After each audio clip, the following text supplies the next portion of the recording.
Hey, you're listening to Your Worst Song, and I'm Alex Southey. This is the morning after the live Wintersong uh, podcast. It was a lot of fun, and I just off the top want to thank again Aaron and Kev, who are in charge of Wintersong and were willing to let me have one of those panel spots. I showed up a little bit earlier, and I got to catch the EPK kind of class. I forget who was leading that. I don't think I caught their name, but you can find it on the website. It's very valuable. She did a great job. After that was Elliot Isaac, who you'll probably recognize from the local Toronto music scene, if you're also in the scene. And he talked a lot about grants and the right way to what you need to include for grants, but also what he kind of offers as a freelance grant writer, or I don't know what he would call it, grant creator. But yeah, I was fortunate enough to have 3 guests. I felt like Graham Norton or something, and that was very satisfying to me.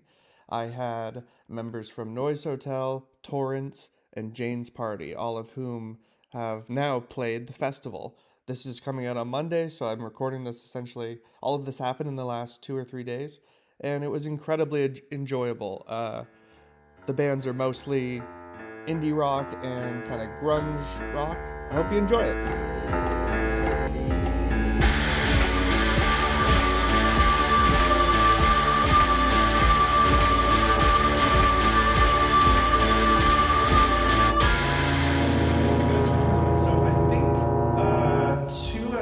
You have already played your shows at Wintersong? Yeah. Yes, and then Torrance, the band is tonight. Yeah. Okay, so I guess let's start with you, Tamara, and talking about Torrance. So, are you from Ontario or Toronto? No, I live just that way, about 20 minutes, Uxbridge. Okay, so what is the music scene like in Uxbridge? It's actually really quite good. We sort of, everyone knows each other. It's a small town, but we put shows on and everyone supports each other. And we have this thing called the Woodpile. We put on little festivals, and we have the Springtide Music Festival, which is... Of course, I've heard of that. Yeah, so it's a scene, you know? It is a scene, and forgive me, I did not realize it was a scene. That's very cool. Have either of you guys played in Uxbridge before? Noise Hotel did Springtide last year. Okay. Hopefully we play it again this year. I'm from Newmarket, so just a bit, I guess, west of here, and so I know the area pretty well. I go through Uxbridge sometimes. It's nice. It's a cute little place. Yeah, absolutely. I played a bunch of shows in Sunderland, which I believe is Sunderland's right just north. Just north, yeah. So Blue Rodeo does an annual show there, and I used to play drums in Devon Cunny Band, and we would do an annual show in Sunderland. So amazing people from all over the area. So we've got competing small town scenes here. I think Sunderland falls into the Uxbridge more. I don't want to be presumptive there, but it seemed like there was a lot of people from Uxbridge that would come and support. Yeah. Is that the case? Okay. I wonder why Uxbridge is more, it seems like, teeming with musical activity than some of the other equivalently sized places. That's interesting. What's your opinion on that? Do you think it's because it's just a group of people that's one far enough away from another, like major cities such as Toronto, that they're willing to sort of make their own scene as opposed to make the trip down, or what? Yeah, it's got a strong art scene with painters and sculptors and studio tours, and so maybe it's just a place where, it used to be cheaper, so people could go and live there, and it's a little bit like you think you're still living in a cute little town in Ontario that hasn't been gobbled up by subdivisions. So a lot of people feel like they've escaped to Uxbridge. Yeah, it is coming. Yeah. But so it's got that for now, I think. Okay, that's cool that it's also not just music. It's artists in general. Yeah. That's a good sign, I find, and it obviously is a lot to do with. I'm sure the poll initially was that it was cheaper than other places. Like, that is just a reality that will sometimes make for a creative bend. I say it was, though, because I know. really expensive now. No, I get it. I grew up in Markham, and the same thing has kind of happened, but on a larger level. I would love to. So, civil. I guess theoretically, the band is based there in Uxbridge as well. In general. Yeah, we're all from pretty much Uxbridge, but our bass player's from Scarborough, so we have a little bit, The outsider. I've been playing with him for 25 years, so wow. It's so lovely to continue playing music with him. So yeah. Oh, that's amazing. And so what about you guys? So I know you said you're from Newmarket, but where is the band based? Is it Newmarket?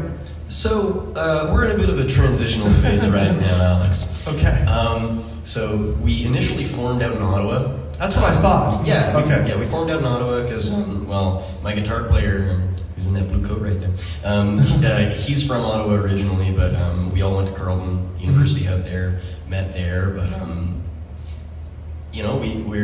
I moved back home to Newmarket. Our drummer is from Newmarket as well, and we're trying to shift to be kind of a more, GTA kind of band. Why is that? Well, there's more people here. Okay, and fair enough, Ottawa has a bit of a crisis in terms of mid-sized venues. Join the club. Yeah. But mid-size in Ottawa is different than mid-size in Toronto. Right. There aren't venues in Ottawa there's such a valley.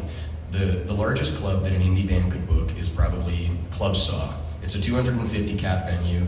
It's great, it's wonderful, and then you jump right up to the Bronson Center. That's a 900-person theater. Oh, wow. There is nothing in between. Yeah, okay. And if we want to keep climbing and keep doing what we want to do, we got to go somewhere where they actually have 400, 500 gradual steps up. Gradual step, yeah. And Ottawa at the moment doesn't have that. COVID hit the city's music scene really, really hard. A lot of those theaters closed down. The Biltmore, I think Babylon, they all closed. The Babylon is a Dollarama now, and the Biltmore is an adult toy store. On to greener pastures. Exactly. Wow. So who's winning? Who's winning in your band? The Newmarket side or the Ottawa side? Who's still pulling for Ottawa?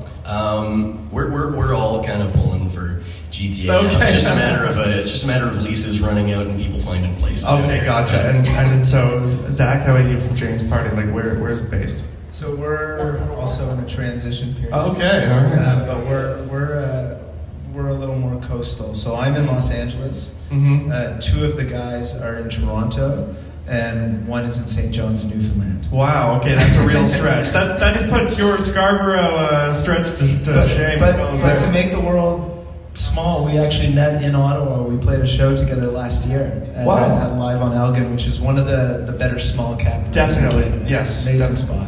Awesome. And so where would you say the band is based, though, if all of you are sort of... For industry purposes, we're based in LA. Okay, that's fair.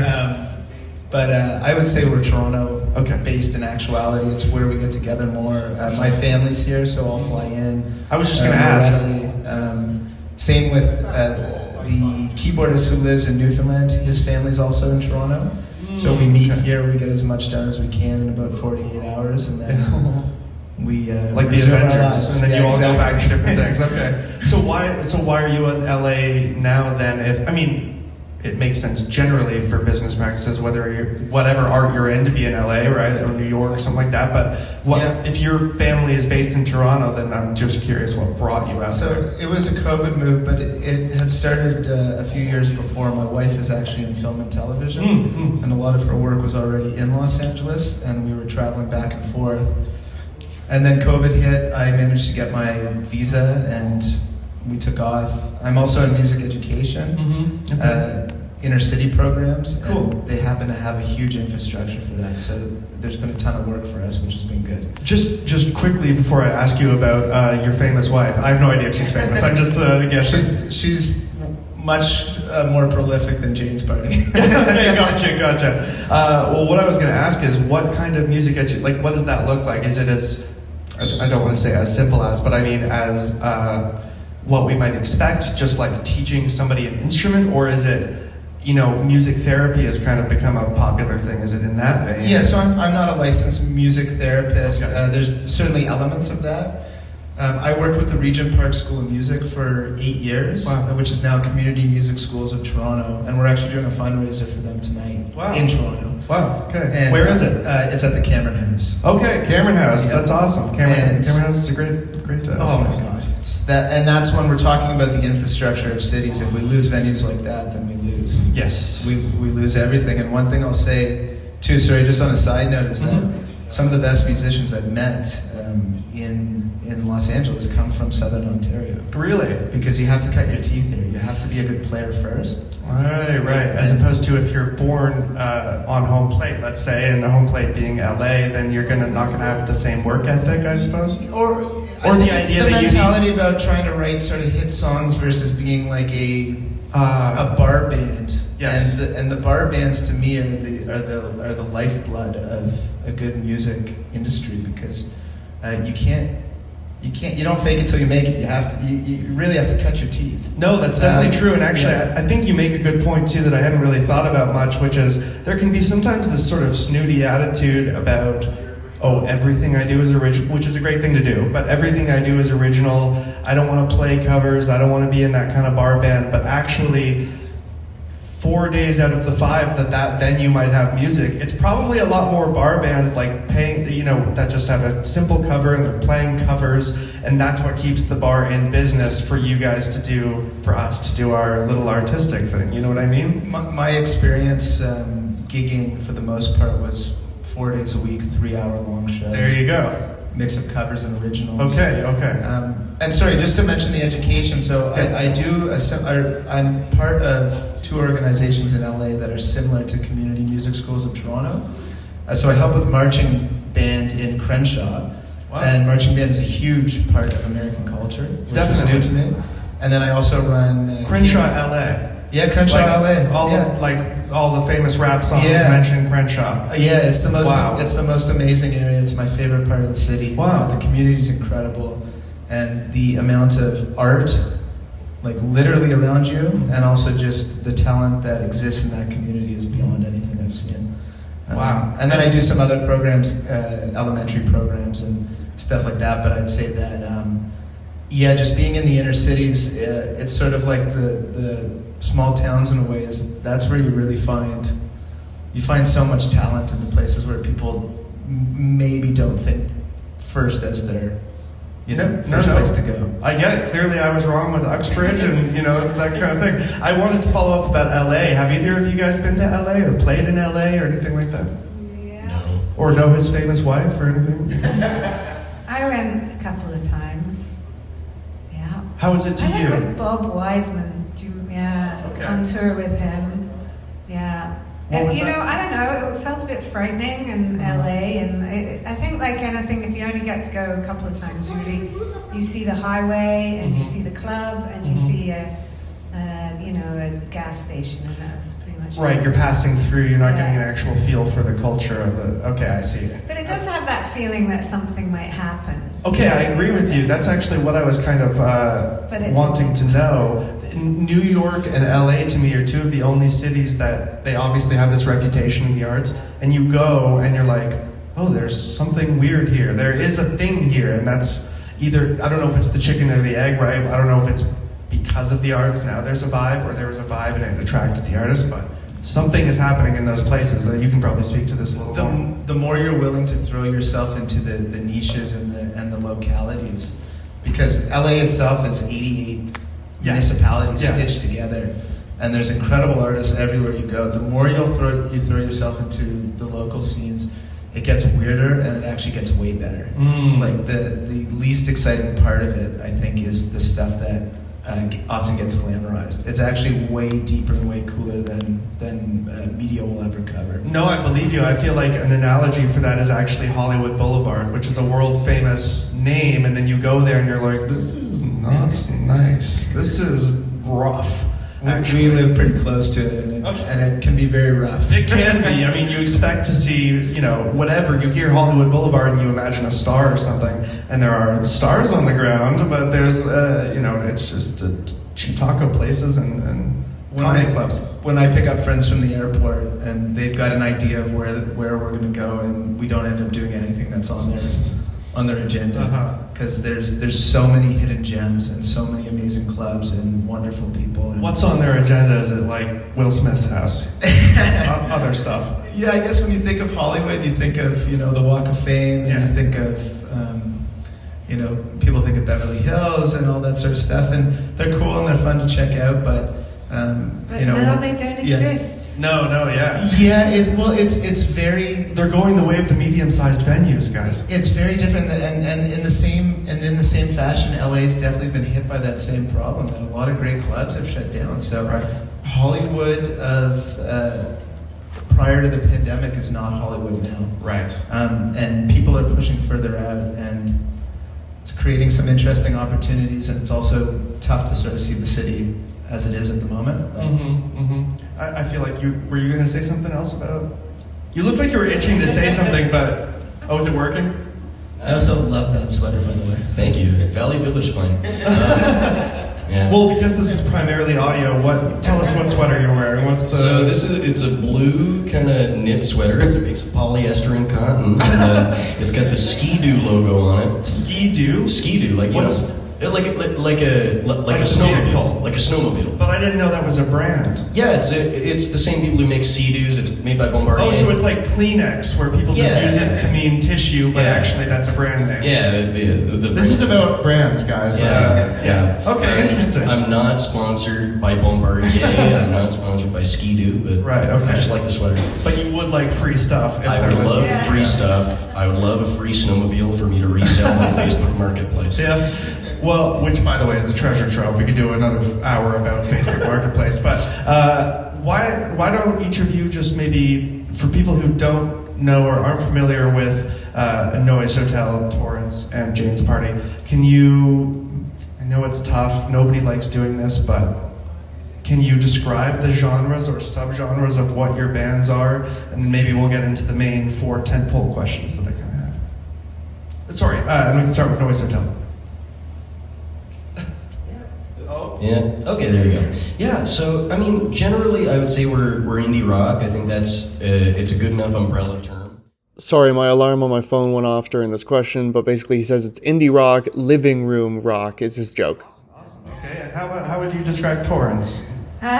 Torrance, our living room alternative grunge. See, it's catching on. Okay. Torrance, actually, this is just random because it came away. Isn't Torrance a city around LA? Did it come from that by any chance? Yeah, no. So back in the 90s, I was in a band called Mrs. Torrance. And we did a lot. We were signed to BMG, and we actually opened for Oasis. That's one of the little claim for fame. So this is putting your famous wife to shame. I mean, we got an Oasis thing over here. So we were together for about 3 or 4 years, and then Napster hit and everything, and we lost our deal, and so we stopped. But I was going under my name for a lot of years, and then I wanted to make it more like a band, because I don't know, bands are more fun. Yeah. And so now we're Torrance. We got the misses away. And that's how that happened, but yeah. But it's still when you were performing under Mrs. Torrance, you were still performing with a band when it was live. It was just under you. You weren't a solo artist. No, it was a very loud sort of. It was a 3-piece, very loud alternative grunge band. Can you briefly talk, if you're willing, about when Napster hit? Because I feel like we've gone through a second wave of that, essentially with Spotify. It's just a legal criminal organization as far as I'm concerned. But obviously Napster was actually criminal, and these days we're all on Metallica's side probably. But how did you feel about it? Well, I don't know. We were pretty naive at the time. We didn't even have a website. That's how long ago this was. Yeah. And because the whole Napster thing was very end of the 90s, is that right? Yeah. About that? Yeah, so we had a record company, and we had business people and managers and all these types of things, and we kind of vaguely heard about it, but the record companies just really turned around in one day and looked at their bands, and that's when they stopped. They would also, record companies in Canada felt like they were quite good at that moment in kind of taking a band and building it. But after that, they just stop. They're like, if you're not good enough to just make it quickly, then you're out. We're not spending any money on you because they're not making any money either.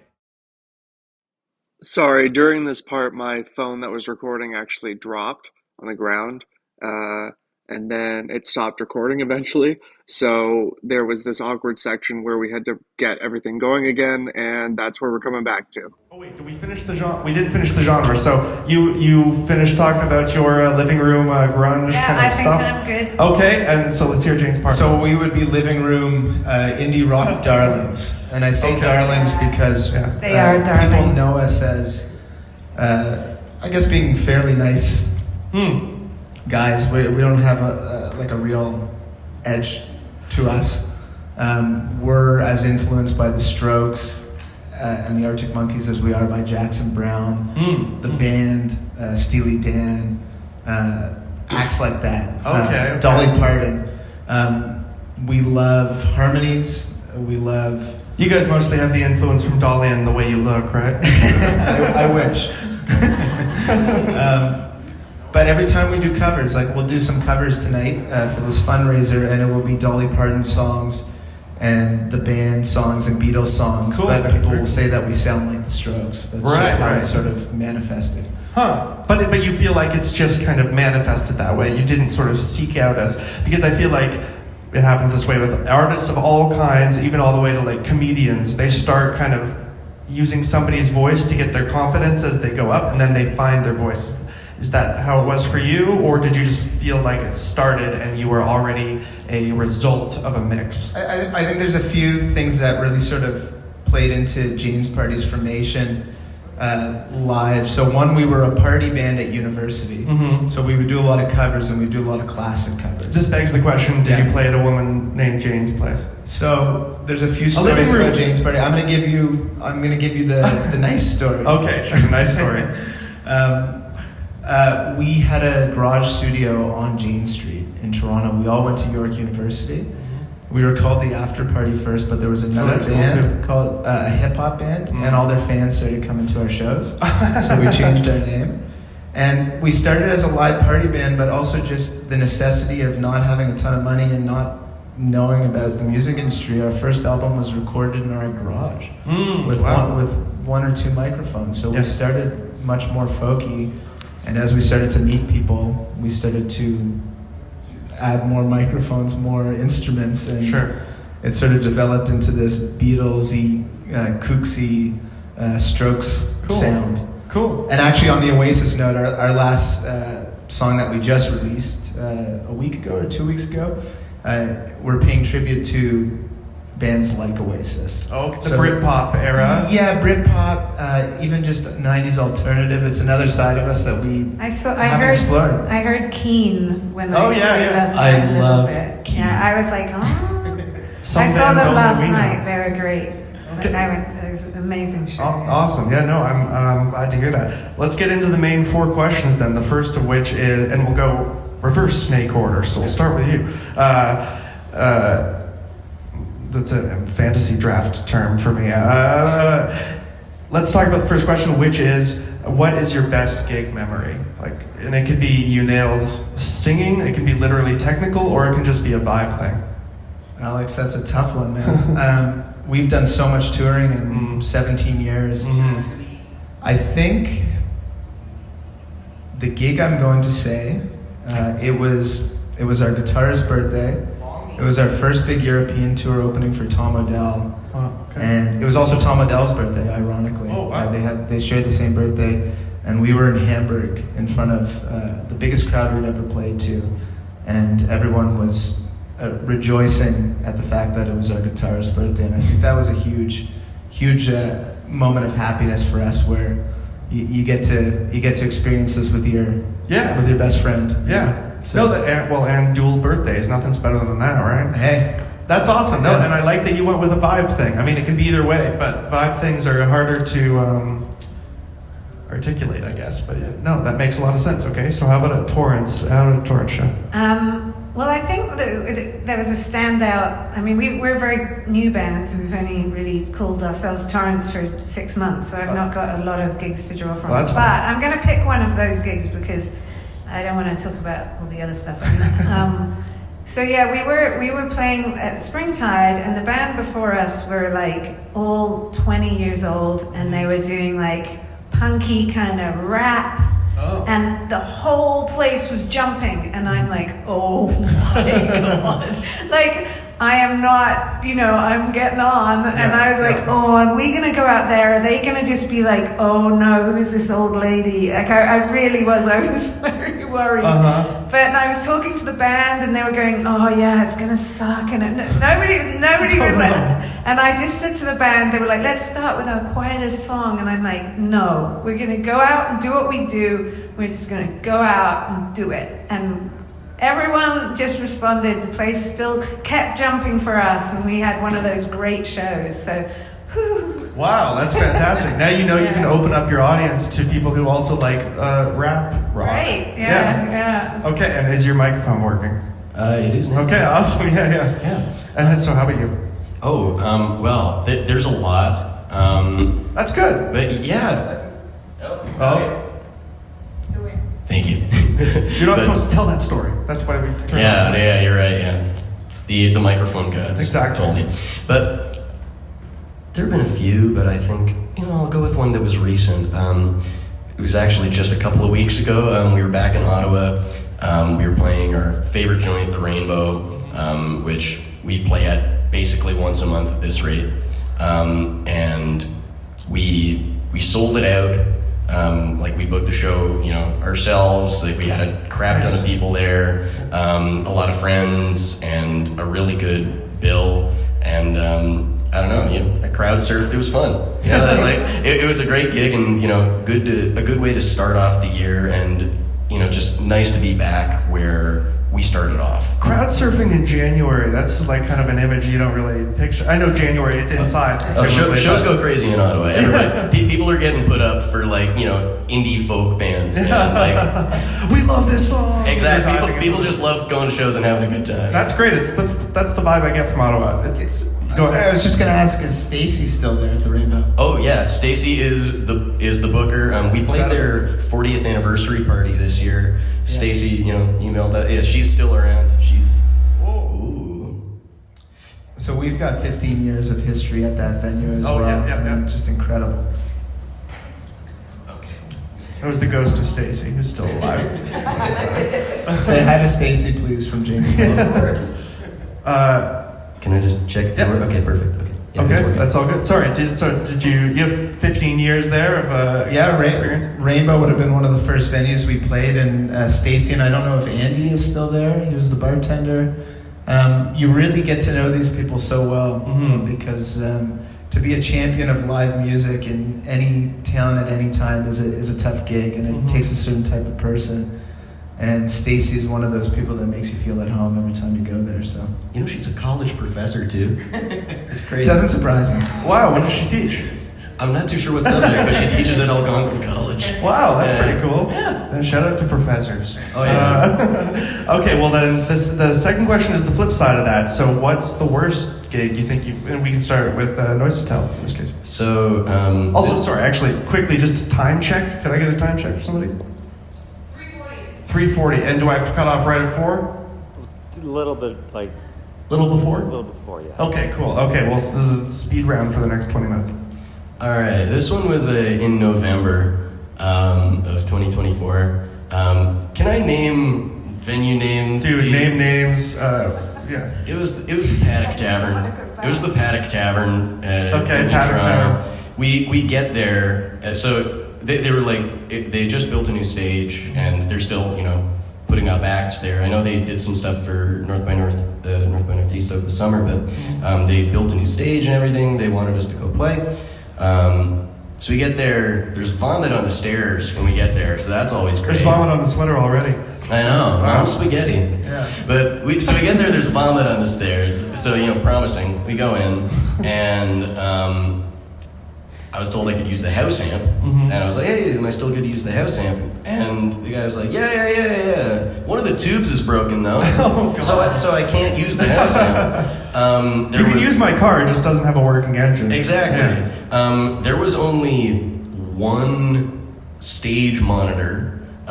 This like rinky-dink, 1990, who the fuck knows, like 35-year-old PA monitor on the floor. The drum kit hadn't been tuned since it was made, and I don't know. It was the vibe was just off. Yeah, the vibe was like off. from the beginning, and I don't know. It's like, rough when it starts with vomit and doesn't get any better. And we had 2-hour-long sets. With just a break in the middle for another artist who was fantastic, by the way. Okay. But I don't know. The vibe was just off. No, I get it. The venue kind of mid. Yeah. Okay. But not to diss them. I'm sure they're doing much better now. Sometimes places really do just have a weird off night, and maybe they look back on that and go, "Oh my God, the vomit night." It was the first gig the first proper gig that they did at that venue. Okay. It's like they had just made the new stage, so I feel like I gotta give them some grace. Yeah. But no, that's still a fair answer. It wasn't super fun. So how about for Torrance?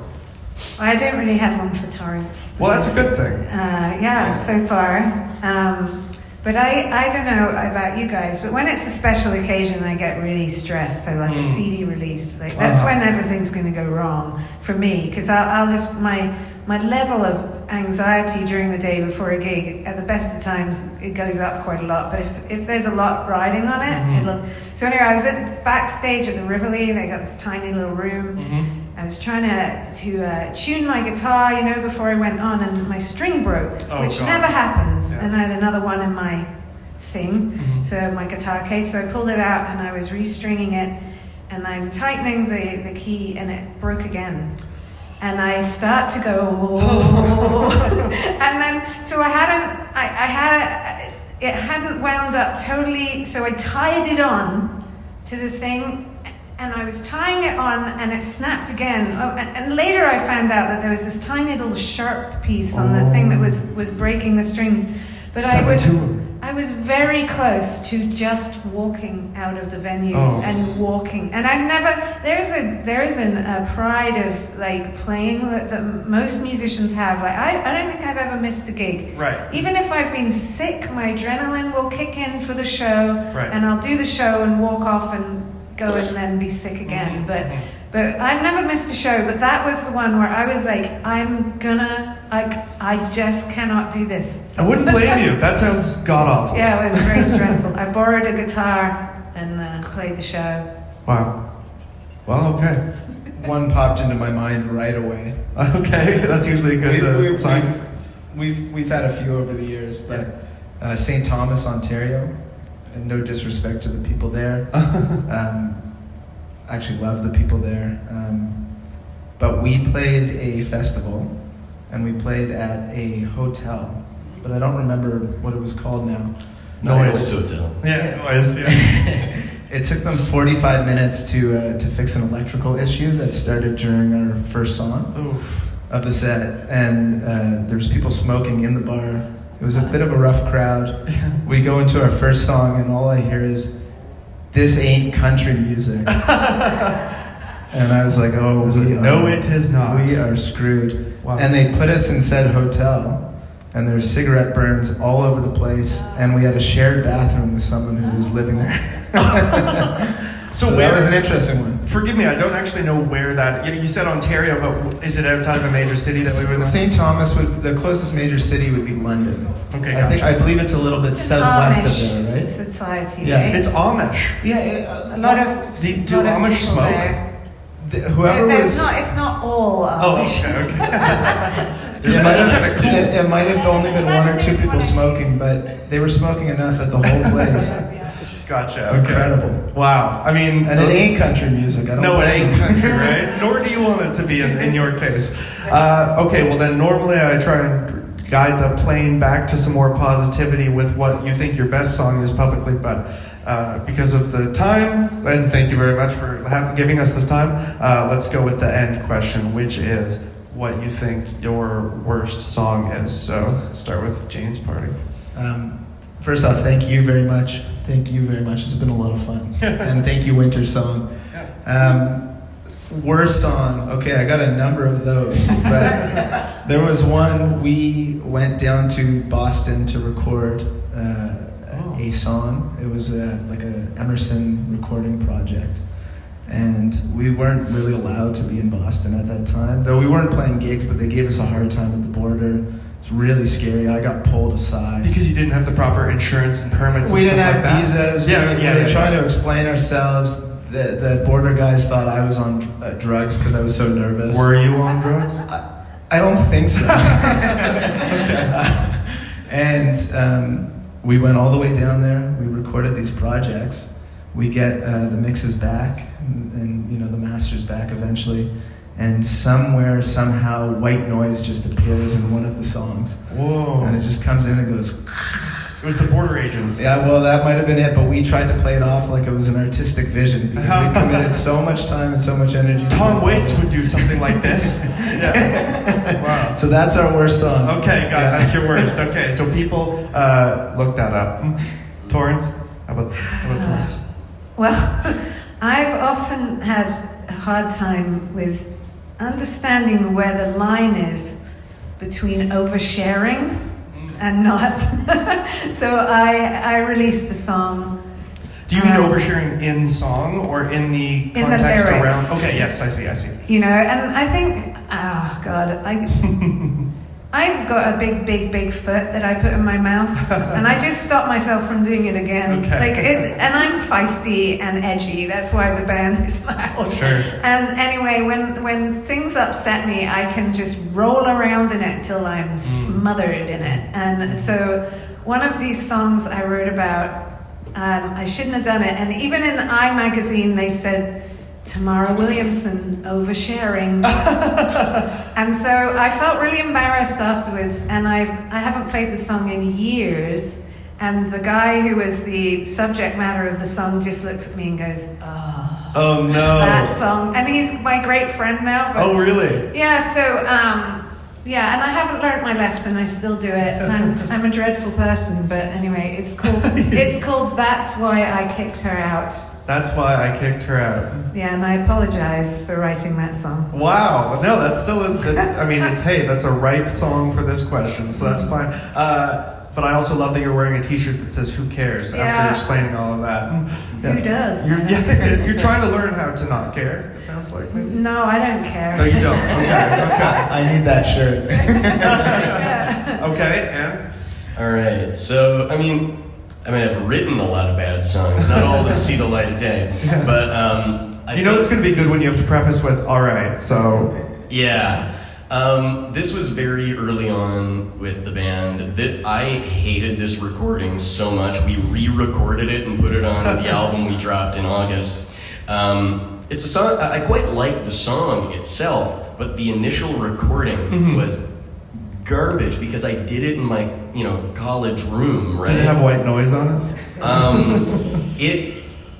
It just had too much going on. It's a song called Caroline. We don't really play it much anymore.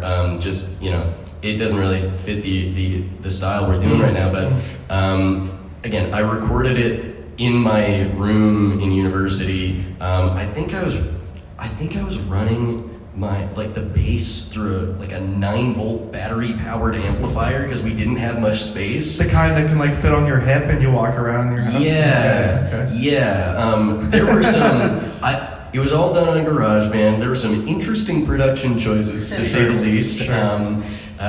We recorded the drums in our basement with, one of those Zoom mics that you do interviews with. Oh yeah, Our then drummer. Like a shotgun mic. Is that what you mean? Sort of. It's like a bi-directional mic. Yes. Our drummer at the time was a journalism student at Carleton, so he had one because he had to go out and do streeters.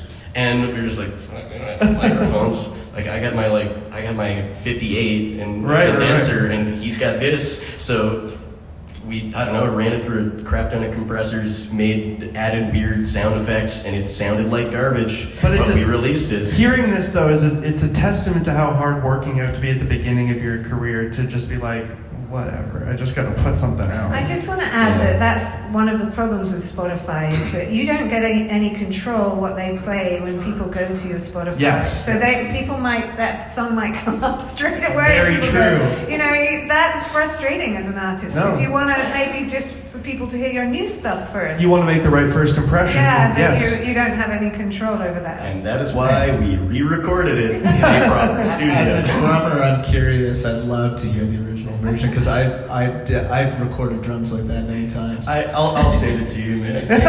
Well, actually, what I usually follow up with on that official last question is, and you kind of already did it. Would you ever re-massage it, change the song enough, I guess, that it's still itself, but you're impassioned to play it again live or re-record? I mean, you re-recorded it. You thought it was decent enough at the time as an idea to re-record, right? So, what about you guys? This particular song, no. Okay.